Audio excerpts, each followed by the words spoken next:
Voilà mes bien-aimés dans le Seigneur, la grâce et la paix par Jésus de Nazareth, le ressuscité du troisième jour. Voilà, nous vous avons promis le message sur les sept trompettes. Donc voilà, nous voulons poursuivre l'enseignement précédent sur les sept sceaux. Et aujourd'hui, nous voulons parler bien des sept trompettes. Voilà, nous nous étions arrêtés à la au septième sceau. Et nous allons aller directement droit au but.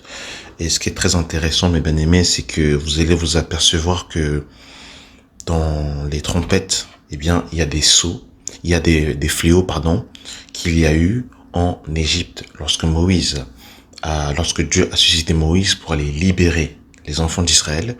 Vous allez retrouver des fléaux qui étaient justement, en Égypte.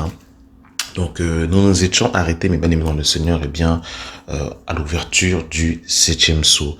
Et vous remarquerez que à chaque fois qu'on arrive au chiffre 7, que ce soit le septième sceau, la septième trompette ou, les sept sceaux, à chaque fois qu'on arrive au chiffre 7, vous verrez que on est souvent directement transporté au ciel et que il y a souvent comme un mystère. C'est pas développé comme les autres ouvertures de sceaux, de trompettes ou des sept coupes. Donc voilà, nous sommes dans le livre de Apocalypse chapitre 8 à partir du verset 1. Quand il ouvrit le septième sceau, il eut dans le ciel un silence d'environ une demi-heure. Là, comme on l'avait dit, c'est vraiment le silence avant la tempête, avant, mes amis, la colère du Seigneur qui va s'abattre. Parce que vous devez savoir que la colère de Dieu va s'abattre sur le royaume de l'homme impie. On le verra encore plus davantage avec les sept coupes. Mais on avait déjà dans Apocalypse chapitre 6 à partir du verset 12. Regardez, on va juste faire marche en arrière pour vous montrer que déjà en fait à l'ouverture des sceaux, on voit déjà la colère de l'agneau. Apocalypse 5 à partir du verset 12. Je regardais quand il ouvrit le sixième sceau et il eut un grand tremblement de terre. Le soleil devint noir comme un sac de grains.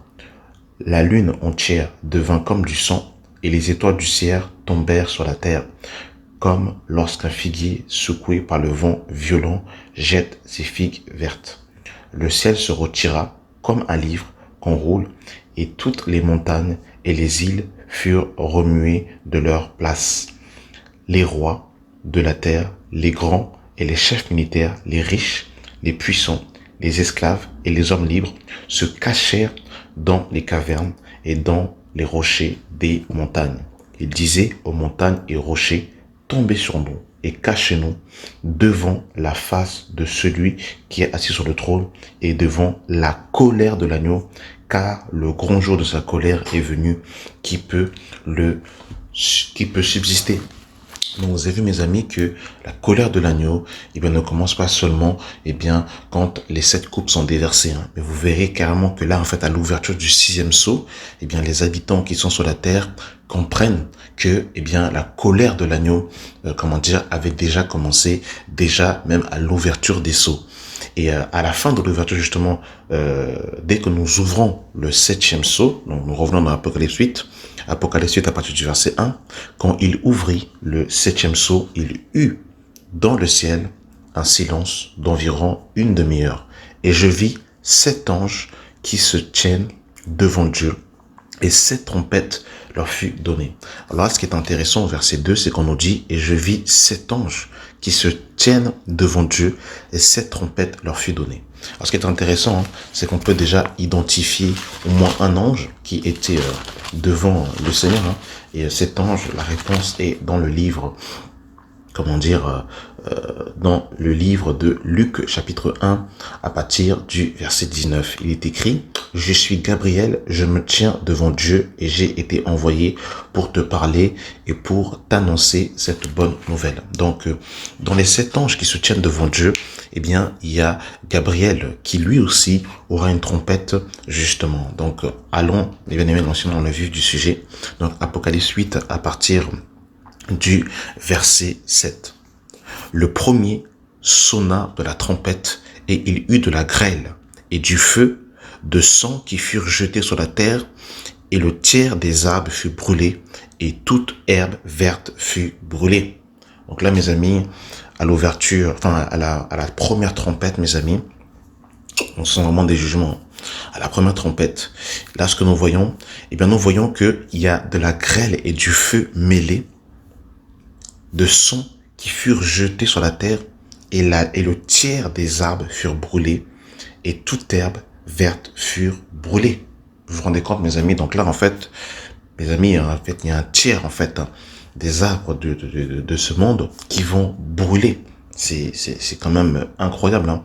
Et ce qu'on peut voir avec la grêle, eh bien, c'est que quand le Seigneur avait envoyé Moïse en Égypte, eh bien, il y avait aussi justement eu ce fléau.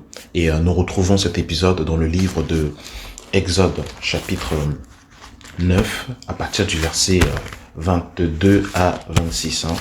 Donc nous sommes dans le livre de Exode, que Dieu soit béni pour sa parole. Exode, on va pas mal se balader, hein, mes amis, pour vraiment creuser, pour voir un peu, les différents fléaux. Donc nous sommes dans le livre de Exode, chapitre 9, à partir du verset 22 à 26. Il est écrit: L'Éternel dit à Moïse, étends ta main vers le ciel, et qu'il tombe de la grêle dans tout le pays d'Égypte, sur les hommes, les animaux, sur toutes les herbes des champs dans le pays d'Égypte. Donc vous avez vu que les herbes des champs, c'est exactement ce qu'on a vu. Hein, c'est qu'il va y avoir de la grêle mêlée avec du feu qui va tomber justement en fait sur les arbres et sur en fait l'herbe. Moïse étendit sa verge vers le ciel, et l'Éternel envoya des tonnerres et de la grêle, et le feu se promenait sur la terre. Donc, vous avez vu, c'est exactement ce qui s'est passé. Hein. C'est qu'il y a eu la grêle, et en fait, on nous dit que la grêle et le feu se promenaient sur la terre. L'Éternel fit pleuvoir de la grêle sur le pays d'Égypte. Il tomba de la grêle, et le feu se mêlait avec la grêle. Et elle était tellement forte qu'il n'y avait point eu de semblable dans tout le pays d'Égypte depuis qu'il existe comme nation. La grêle frappa tout le pays d'Égypte, et tous ceux qui étaient dans les champs, depuis les hommes jusqu'aux animaux, la grêle frappa toutes les herbes des champs et brisa toutes les arbres des champs. Ce fut seulement dans le pays de Goshen, où les enfants d'Israël, où il n'y a pas eu de grêle. Donc vous avez vu, mes amis, hein, ce que nous voyons à la première trompette, eh bien c'est exactement ce que justement nous retrouvons dans le livre d'Exode chapitre 9 à partir du verset 22. Nous sommes au verset 8 de Apocalypse. Apocalypse chapitre 8. Le second ange sonna la trompette, et quelque chose comme une grande montagne embrasée par le feu fut jetée dans la mer. Et le tiers de la mer devint du sang, et le tiers des créatures qui étaient dans la mer et qui avaient vie mourit, et le tiers des navires périrent. Waouh, là c'est compliqué là, mes amis. Le second ange sonna de la trompette, et quelque chose comme une grande montagne embrasée par le feu fut jeté dans la mer, et le tiers de la mer devint du sang, et le tiers des créatures qui étaient dans la mer et qui avaient vie mourut, et le tiers des navires périrent. Et cet épisode, mes amis, nous le voyons dans le livre de Exode chapitre 7. Exode chapitre 7, à partir du verset 19 à 21. L'Éternel dit à Moïse, dit à Aaron, prends ta verge et étends ta main sur les eaux des Égyptiens et leurs rivières, sur les ruisseaux, sur les étangs, sur tout leur amas d'eau. Elles deviendront du sang, et il y aura du sang dans le pays d'Égypte, dans les vases de bois, dans les vases de pierre. Moïse et Aaron firent ce que l'Éternel avait ordonné. Aaron leva la verge, et il frappa les eaux qui étaient dans le fleuve, sous les yeux de Pharaon, et sous les yeux de ses serviteurs. Et tous les eaux du fleuve furent changées en sang. Les poissons qui étaient dans le fleuve périrent. Le fleuve se corrompit. Les Égyptiens ne pouvaient plus boire de l'eau du fleuve, et ils eurent du sang dans le pays d'Égypte. Mais C'est terrible, hein, mes amis. Donc là, vous avez vu que, comment dire, c'est exactement ce que l'on voit, hein, pareillement à la deuxième trompette. Voilà, eh bien l'eau qui se change en sang. Wow. C'est compliqué, hein. Nous retournons dans Apocalypse chapitre 8 à partir du verset 10. Le troisième ange sonna de la trompette, et il tomba du ciel une grande étoile ardente comme un flambeau, et elle tomba sur le tiers des fleuves et sur les sources d'eau. Le nom de cette étoile était absinthe, et le tiers des eaux furent changés en absinthe, et beaucoup d'hommes moururent par les eaux parce qu'elle était devenue amère. Mes amis, je ne sais pas si vous vous rendez compte, là c'est comme si, vous avez vu, c'est comme si, des fois on appelle, voilà, le mot m'échappe, vous me corrigez dans l'espace commentaire, c'est comme en fait vous savez, comment dire, un astéroïde, je sais plus comment on appelle ça, enfin le mot m'échappe, mais c'est pas une étoile filante, mais c'est, comment dire, le monde est dans l'espace et des fois en fait vous savez le monde on appelle ça un astéroïde si je ne m'abuse, vous me corrigez dans l'espace commentaire, qui des fois en fait passe à côté de la Terre.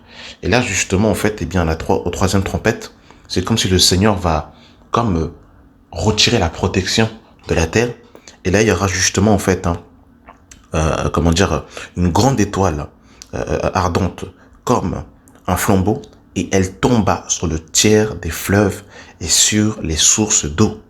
Le nom de cette étoile était absinthe, et le tiers des eaux furent changés en absinthe, et beaucoup d'hommes moururent par les eaux parce qu'elle était devenue amère. Waouh! Mes amis, pendant la période de la grande tribulation, l'eau va être changée en sang, donc les gens ne pourront plus boire. L'eau va devenir de l'absinthe, et ceux qui vont boire de cette eau vont mourir. Mes amis, ça va être terrible pendant la période de la grande tribulation. Et qu'est-ce qu'on peut voir encore de ce qui s'est passé au cours de l'histoire? Et ben, retournons dans le livre de Exode, hein. Dans le livre de Exode chapitre 15, mes amis. Regardez ce qui s'est passé dans Exode 15, à partir du verset 22. Il est écrit: Moïse fit partir Israël de la mer Rouge. Il prit la direction du désert de Shur. Et après 3 jours de marche dans le désert, ils ne trouvèrent point d'eau. Ils arrivèrent à Mara, mais ils ne purent pas boire de l'eau de Mara, parce qu'elle était amère. Parce qu'elle était amère. Le peuple murmura contre Moïse en disant: Que boirons-nous? Moïse cria à l'Éternel, et l'Éternel lui indiqua un bois qu'il jeta dans l'eau, et l'eau devint douce. Ce fut là que l'Éternel donna au peuple les lois et des ordonnances, et ce fut là qu'il le mit à l'épreuve. Donc vous avez vu, les enfants d'Israël aussi n'ont pas pu boire de l'eau parce que l'eau était amère. Eh bien, c'est exactement ce qui va se passer, mes amis, à la troisième trompette. L'eau va devenir amère. Les gens ne pourront plus boire de l'eau. Vous vous imaginez si on peut vous priver de coca, on peut vous priver de boissons gazeuses, de soda, mais par contre quand on commence à vous priver d'eau, sachant que le corps a besoin de constituer environ 70% d'eau, mes amis, c'est compliqué, mes bien-aimés dans le Seigneur. Nous sommes dans Apocalypse 8 à partir du verset 12. Le quatrième ange sonna de la trompette, et le tiers du soleil furent frappés, et le tiers de la lune, et le tiers des étoiles, afin que le tiers en fût obscurci, et que le jour périsse un tiers de son éclat, et la nuit de même. Ça c'est incroyable, mes amis. Donc là, en fait, on nous dit qu'à partir du quatrième sceau, on nous dit en fait que l'éclat du soleil, l'éclat de la lune et l'éclat des étoiles en fait vont comme en fait perdre en fait leur éclat. Et ça correspond, mes amis, à ce que Jésus nous avait dit dans la parole. Jésus nous avait dit dans le livre de Matthieu, chapitre 24. Regardez, Matthieu 24, Jésus avait prédit ces choses. Matthieu 24, à partir du verset 29, il est écrit: Aussitôt après ces jours de détresse, le soleil s'obscurcira, la lune ne donnera plus de sa lumière, les étoiles tomberont du ciel et les puissances des cieux seront ébranlées. Waouh! Et regardez ce que on peut encore trouver dans le livre de Joël, chapitre 2. Les amis, la parole, c'est vraiment succulent. Hein. C'est vraiment succulent, la parole. Vous avez vu comment c'est glorieux, comment est-ce que tout est dans la parole. Hein. Le Seigneur nous avait déjà vraiment tout dit. Et Joël va dans la même continuité, dans le livre de Joël, chapitre 2, à partir du verset 10 à 11. Devant eux, la terre tremble, les cieux sont ébranlés, le soleil et la lune s'obscurcit et les étoiles retirent leur éclat.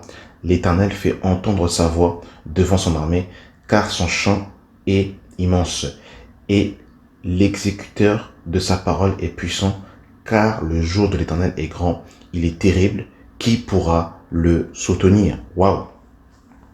Mes amis, c'est terriblement terrible que Dieu nous vienne en aide. Vous avez vu que Joël avait prophétisé en parlant du jour de l'Éternel, et Jésus nous avait averti aussi dans le livre de Matthieu 24 à partir du verset 29.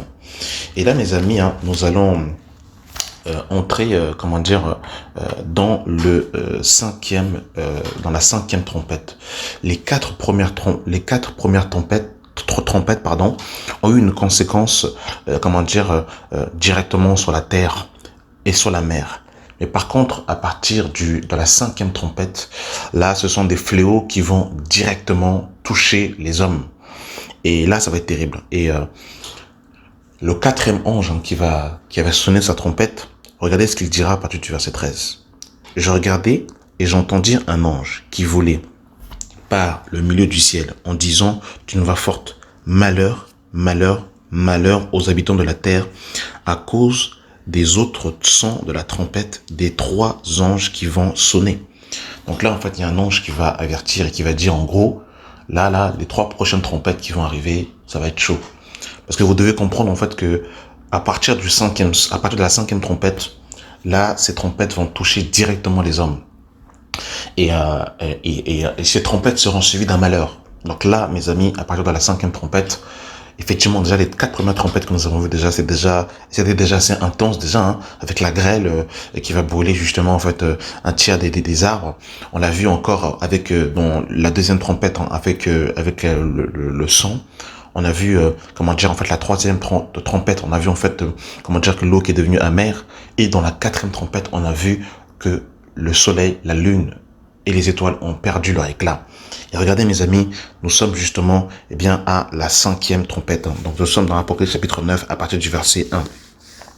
Le cinquième ange sonna de la trompette et je vis une étoile qui était tombée du ciel sur la terre. La clé du puits de l'abîme lui fut donnée et elle ouvrit le puits de l'abîme. Alors mes amis, ça va être terrible. Je vais peut-être scandaliser des personnes de ce que je vais dire. Certains seront peut-être pas d'accord avec ce que je vais dire. Mais là, ce qui va se passer, c'est terrible.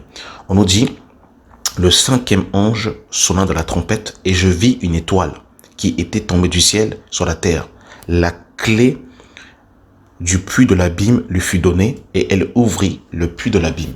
Alors, mes amis, nous allons voir un peu qui est dans l'abîme. Parce que l'abîme, en fait, est l'endroit le plus profond du séjour des morts. Et regardez ce que l'apôtre Pierre va nous révéler. Nous sommes dans le livre de 2 Pierre. Oh, mes amis, c'est terrible. Nous sommes dans le livre de 2 Pierre, chapitre 2, à partir du verset 4.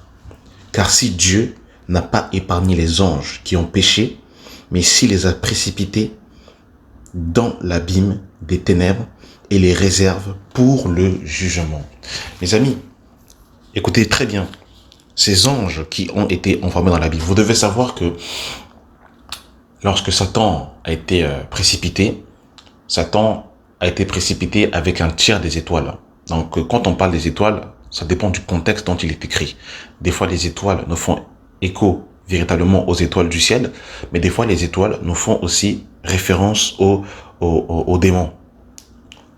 Donc qui sont justement en fait dans les lieux spirituels, comme l'apôtre Paul nous a évoqué dans le livre de Éphésiens chapitre 6, que nous n'avons pas lutté contre la chair et le sang, mais contre les principautés, contre les esprits méchants dans les lieux célestes.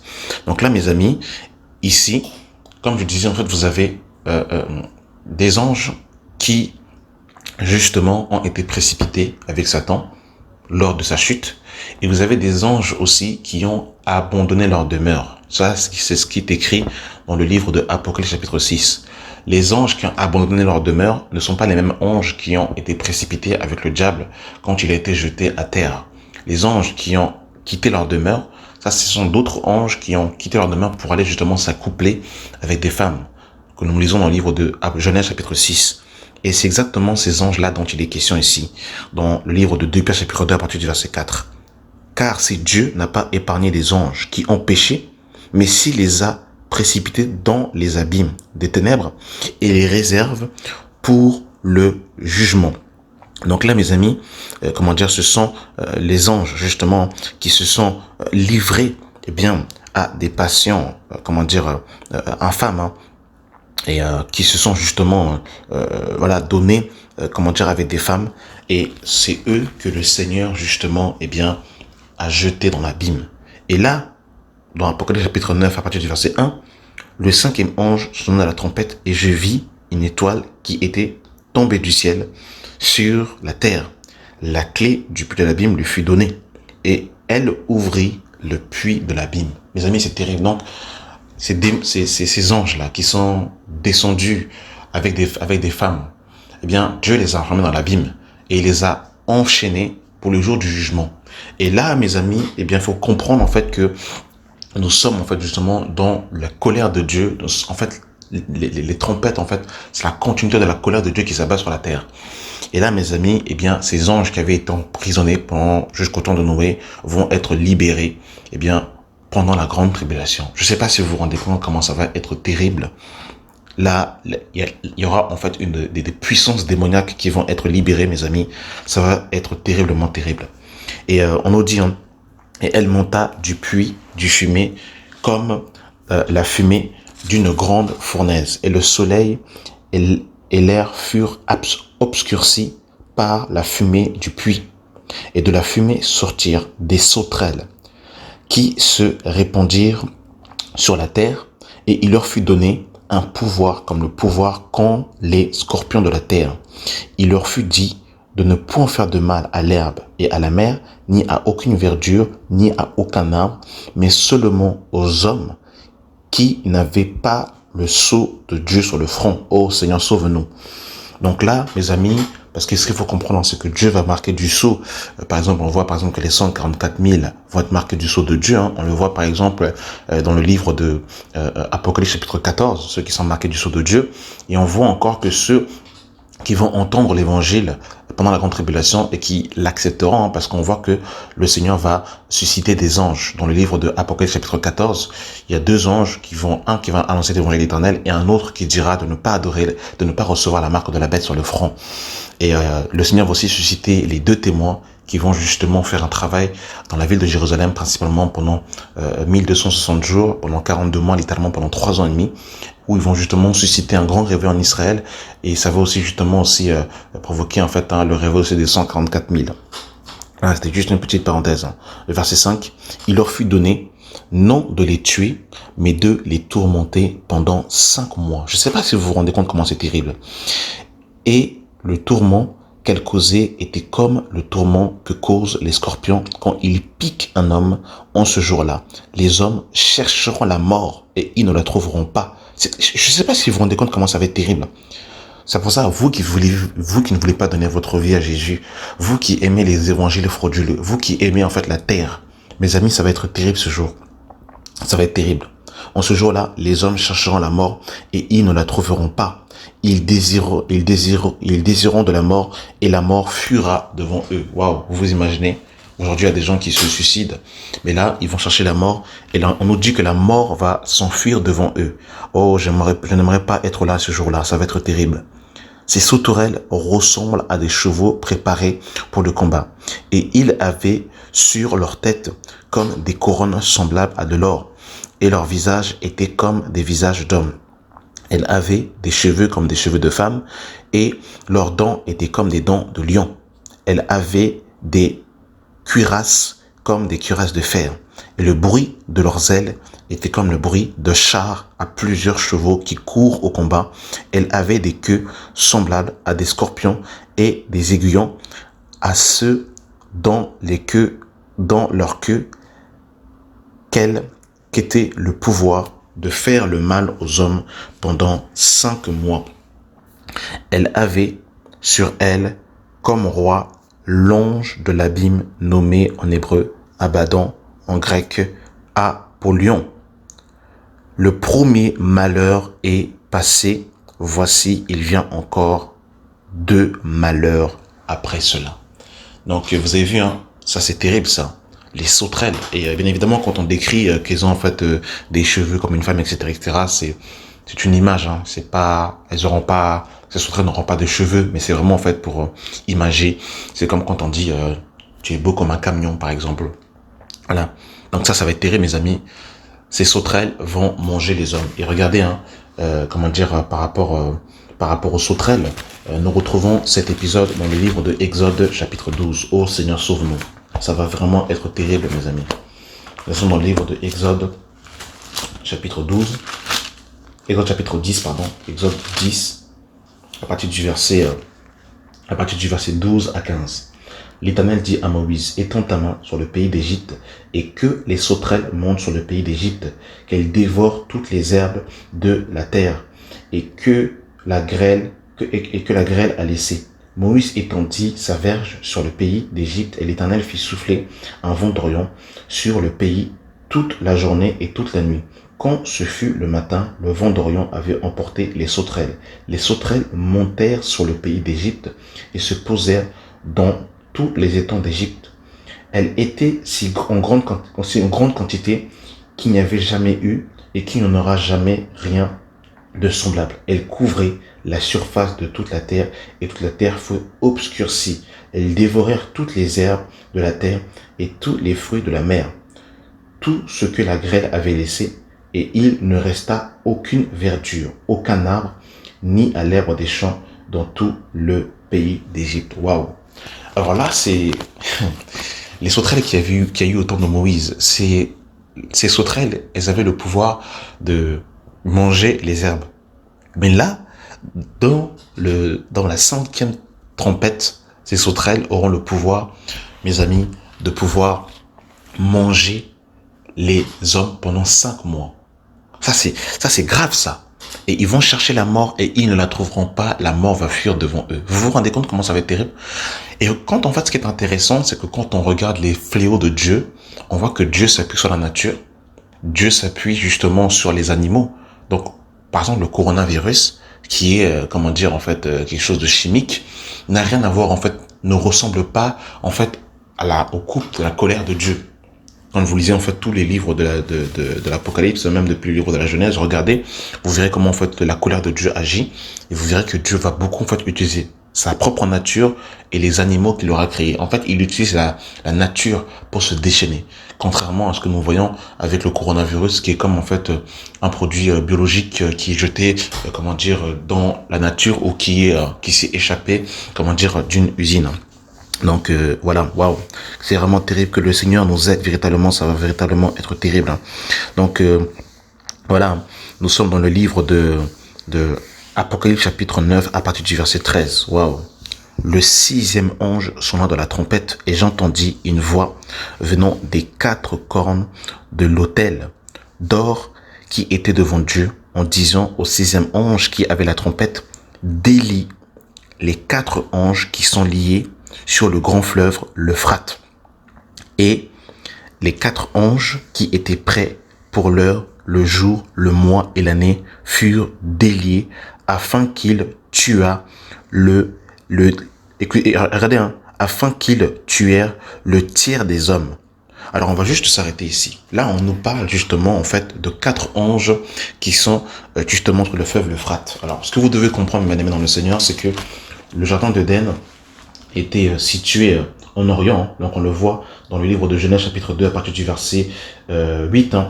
Puis l'Éternel Dieu planta un jardin en Éden du côté de l'Orient et il y mit l'homme qu'il avait formé. Et on voit que autour de ce jardin justement il y avait 4 fleuves. Et ça justement on le voit au verset 10. Hein. Un fleuve sortit d'Éden pour arroser le jardin et de là il se divisait en quatre bras. Le nom du premier était Pichon. C'est celui qui entoure le pays de Avila, où se trouve l'or. L'or de ce pays est pur. On y trouve aussi du bélum et la pierre d'onyx. Le nom du second fleuve est Guillon. C'est celui qui entoure tout le pays de Cush. Le nom du troisième est Ikédel. C'est celui qui coule à l'Orient, à l'Asyrie. Le quatrième fleuve, c'est l'Euphrate. Donc, on nous dit, parce que autour du jardin, le jardin en fait est bien un fleuve qui était divisé en 4 bras, et c'est exactement ce que l'on voit ici, mes amis. On nous dit, le sixième ange sonna de la trompette, et j'entendis une voix venant des 4 cornes de l'autel qui était devant, et disant au sixième ange qui avait la trompette, délie les 4 anges qui sont liés sur le grand fleuve l'Euphrate. Donc l'Euphrate, c'est à l'Irak actuel, là où en fait il y avait en fait Babylone, là où en fait la tour de Babel avait été construite, c'est exactement là. Donc on nous dit que là présentement, eh bien il y a des anges qui sont liés et qui sont préservés, mes amis, vous vous rendez compte, pour justement cette sixième trompette qui va sonner. Et on dit en fait de délier ces anges-là. Donc vous vous rendez compte, il y a déjà en fait la clé de l'abîme qui a été en fait ouverte, où il y a des démons qui sont sortis. Oh, ça va être terrible ce jour-là, mes amis. Ça va être terrible. Et là on nous dit, délie les 4 anges qui sont liés sur le grand fleuve l'Euphrate. Et les 4 anges qui ont été prêts pour l'heure, le jour, le mois et l'année furent déliés afin qu'ils tuaient le tiers des hommes. Le nombre des cavaliers des armées était de 2 myriades et de 2 myriades. Ça c'est grave ça. Là en fait on parle de myriades et de myriades. C'est-à-dire en fait qu'on peut pas les compter. Ça c'est grave. Et j'entendis le nombre, et ainsi je vis les chevaux dans les visions, et ceux qui les montaient ayant des cuirasses couleur de feu, d'ayacite et de soufre. Leur tête des chevaux était comme la tête de lion, et leur bouche qui sortait du feu, de la fumée, du soufre. Le tiers des hommes fut tué par ces 3 fléaux, par le feu, par la fumée et par le soufre qui sortait de leur bouche. On va revoir le verset 18. Le tiers des hommes furent tués par ces 3 fléaux, le feu, la fumée et par le soufre. Allons voir, mes amis, le livre de Psaume chapitre 11. Oh, ça va être terrible. Ça va vraiment être terrible. Allez dans Psaume chapitre 11, le verset 6. Il fait pleuvoir sur les méchants des charbons, du feu et du soufre, un vent brûlant sur le calice qu'ils ont en partage. Waouh! Que Dieu nous sauve. Et regardez, dans le livre de Genèse chapitre 19, quand le Seigneur en fait a détruit Sodome et Gomorrhe, dans Genèse 19, à partir du verset, oh que Dieu sauve son peuple. À partir du verset 24. Alors l'Éternel fit pleuvoir du ciel sur Sodome et sur Gomorrhe du soufre et du feu de la part de l'Éternel. Il détruisit cette ville et toute plaine et tous les habitants de la terre, de ces plantes de la terre. Waouh, c'est grave. Donc en fait, on voit que en fait ces 3 fléaux, en fait, il va tuer par le feu, par la fumée et par le soufre. Waouh, qui sortirent de leur bouche. Seigneur, sauve-nous. Et par le pouvoir justement des chevaux était car le pouvoir des chevaux était dans leur bouche et dans leur queue était semblable à des serpents ayant des têtes, et c'est avec elles qu'ils faisaient le mal. Les autres hommes ne furent pas tués par ces fléaux et ne se remportirent pas des œuvres de leurs mains, de manière à ne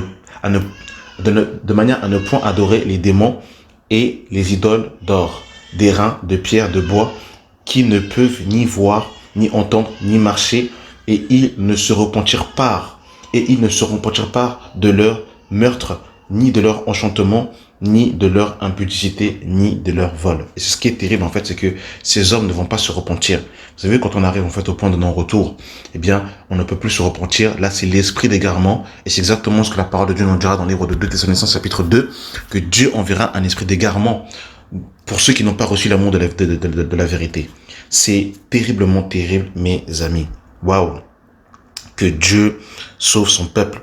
Et nous sommes justement dans Apocalypse 11, à partir du verset 13. À cette heure, il y eut un tremblement de terre, et la 10e partie de la ville tombèrent. 7000 hommes furent tués par ce tremblement de terre, et les autres furent effrayés et donnèrent gloire au Dieu du ciel. Le second malheur est passé. Voici le troisième malheur vient bientôt. Donc vous avez vu, à partir du à la cinquième trompette, en fait, ce sont des malheurs qui arrivent. Et là, en fait, on rentre dans le troisième, dans le dernier malheur. Le septième ange sonna de la trompette, et il eut dans le ciel de fortes voix qui disaient le royaume du monde est remis à notre Seigneur et à son Christ, et il régnera au siècle des siècles. Donc là, mes amis, voilà, nous arrivons, à la septième trompette.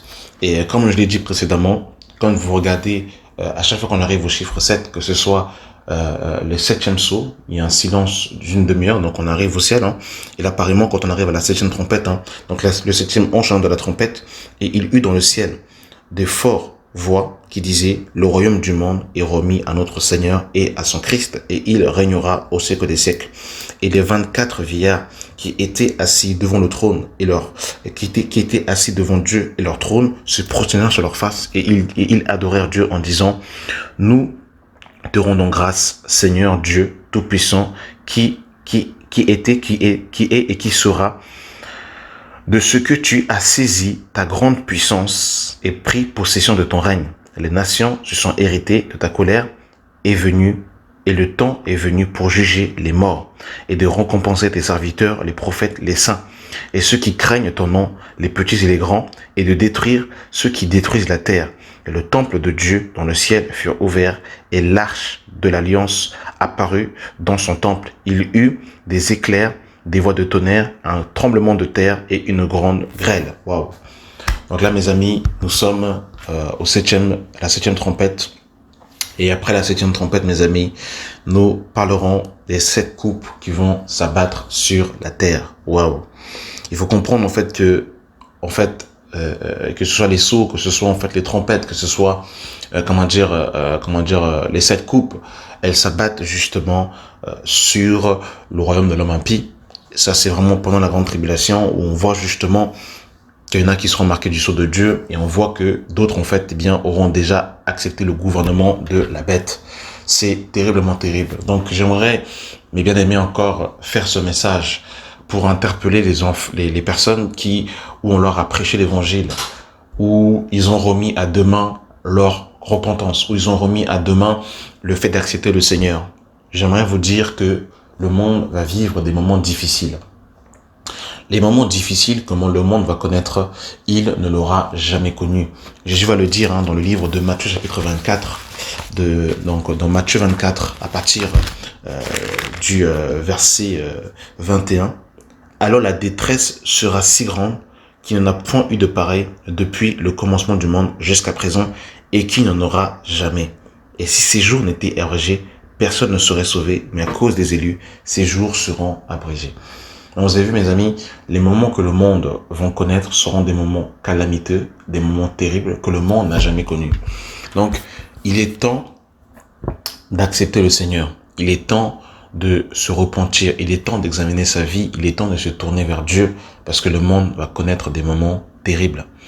Voilà, mes amis, j'espère en tout cas que ce message sur les 7 trompettes aura été clair, et que ça va davantage vous donner davantage de lumière sur le livre de l'Apocalypse. Si Dieu permet, nous parlerons des 7 coupes de la colère de Dieu. Merci d'avoir pris le temps d'écouter ce message, et que la grâce et la paix soient avec vous au nom de Jésus. Amen.